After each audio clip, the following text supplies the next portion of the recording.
Host, hi, welcome back.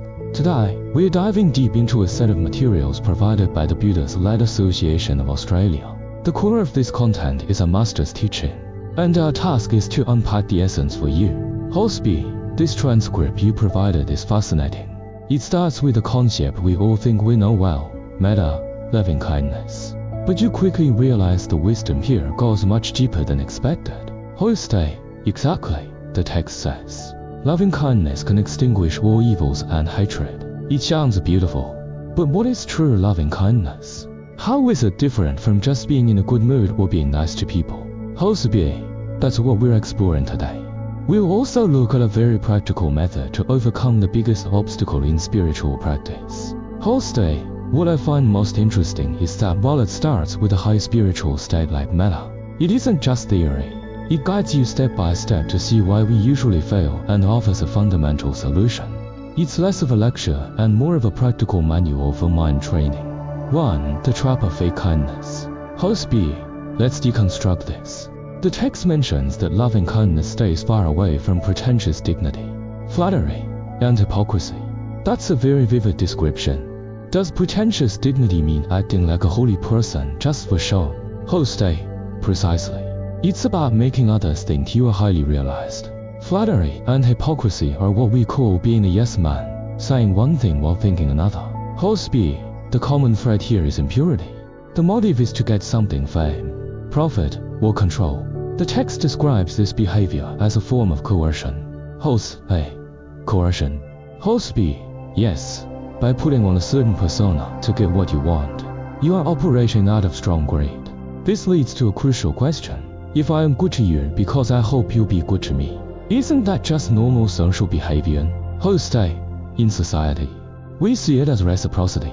But the text distinguishes this from true metta. Reciprocal kindness has value, but it's on a different dimension. A transactional good deed might have a 1-to-1 or 1-10 return. But the return on true metta is on an entirely different scale. Host B, right? True metta is pure and selfless. It carries no hidden agenda. It is the sincere wish for all sentient beings to be free from suffering. The logic is, normal karma is based on ami, so the return is limited. But metta breaks the boundaries of the self. When your intention expands to the infinite, the energy of the return becomes infinite. To the great destroyer, hatred. Host A, hearing that the return is infinite makes it very attractive. But if the reward is so high, why do we struggle so much? Why do we get angry over tiny things? Host B, this is the sharpest part of the teaching.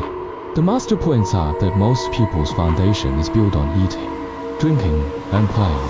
Host A, that sounds harmless enough. Host B, but the master says this foundation corresponds to the laws of hell. He's not trying to scare us.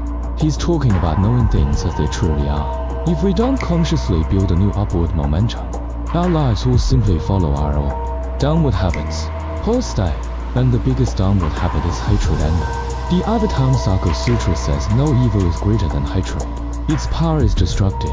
Host B, the master shared a story about a wedding he attended as a child. During the ceremony, the families of the bride and groom got into a petty argument. It turned into a physical brawl, and the wedding was ruined. Host A, think about that. A wedding is a lifetime event filled with joy and preparation. Yet one moment of anger destroyed it all. Host B, that's why the text uses the metaphor of an elephant stepping on a seedling. The seedling you merits and good deeds can't even get stuck in the elephant's teeth, it's just obliterated. What's scarier is that we often remain loyal to this enemy.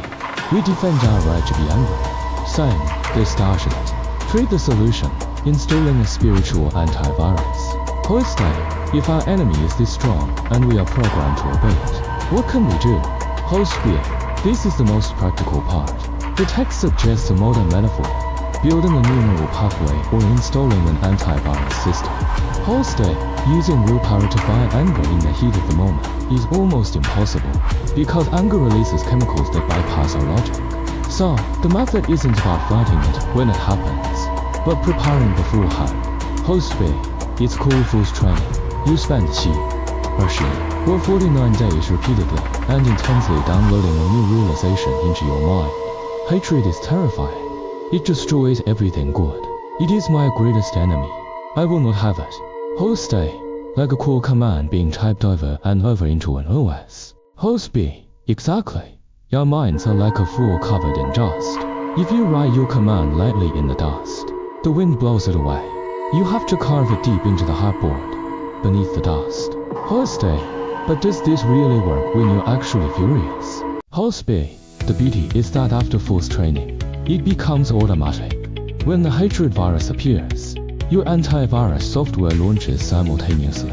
It recognizes the code of anger and immediately releases the antidote, that deep realization you carved in. The virus is neutralized before you even have to struggle. For the advanced version, converting trash to treasure. Host B. There's even a pro version of this. Don't just kill the virus, install a productivity app at the same time. Host A. How does that work? Host B. When someone annoys you, the first system antivirus stops the anger, but the second system, the new neuron, thinks, this behavior is a reminder of what I must never do. This person is teaching me by negative example. I will use this to build a habit of patience.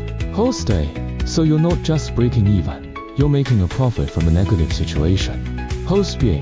Precisely. You turn passive defense into active creation. Every annoyance becomes experience points XP for your level up.